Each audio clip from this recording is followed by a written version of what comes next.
Kaya may nakapila ng titimbangin. Timbangin mo na daw siya pa, nakapila na si Lips. Sila po ay pupurgahin ng kanilang Papa Ferdinand. Dahil po ay 3 weeks na po sila, kaya ready na silang purgahin. Ayan, ang unang customer. Si Lips. Nakusa ng sumasakay sa timbangan.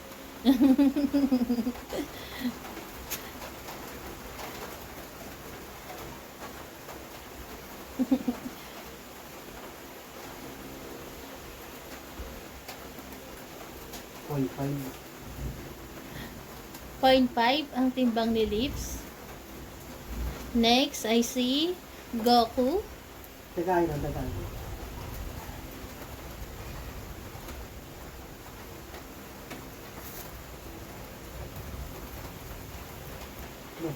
Mabigat ka, 0.7. 0.7 si Goku. Next, si Cherry. Teka.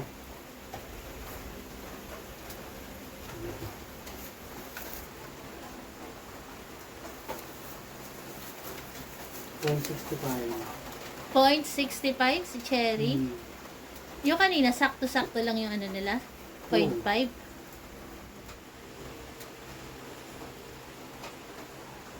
Ah, 0.65 pala ito. 0.65 din si Lips. Mabigat-bigat lang. Kasi ginagalaw kanina ni Iron kasi. Mabigat-bigat lang si Kan. Si Goku 0.7. Para po sa mga magtatanong kung ano po yung pang deworming, ayan po, papakita ko na po. 15 ml po, 130 pesos. Mabibili po siya sa mga pet store. Ayan po. Okay pa, deworm mo na sila. Ayan po, una po si Goku papainumin ng deworming. Ayan, very good si Goku. Next. Ayan naman po si Cherry 2. Nalalaki yung mata ni Cherry.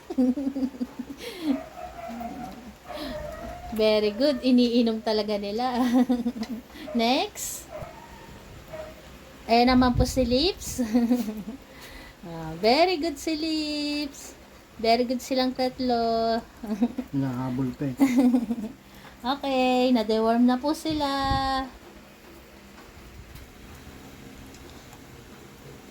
Ayan po, para po sa magtatanong kung ano naman po yung ginagamit namin pang-deworm kay Nabarako. Ayan po yung pangalan ng gamot. Ayan. Ayan po yung kanilang pang-deworm kay na solo. Ayan po yung aming gagamitin. Hindi na po syrup ang aming gagamitin sa kanila, kundi po tablet na. At mamaya po namin yun ipapainom sa kanila pagkatapos po nilang kumain. Ayan po, deworm na po namin ang aming Barako family. Sa mga hindi po nakakalam, every 3 months po dinedeworm po namin sila. Minsan nga lang po talaga hindi ko binibidyo. Tulad ngayon, ang binidyo ko lang po yung 3 puppies namin. Pero kay Nabarako po, baka hindi ko na maibidyo ngayong gabi. Ayan po, ang kanilang pang-deworm para po kay Nabarako. Ay, gulong-gulong pa to si ano ah. Tignan mo, iinom ng tubig. Ayan po, God bless po sa ating lahat.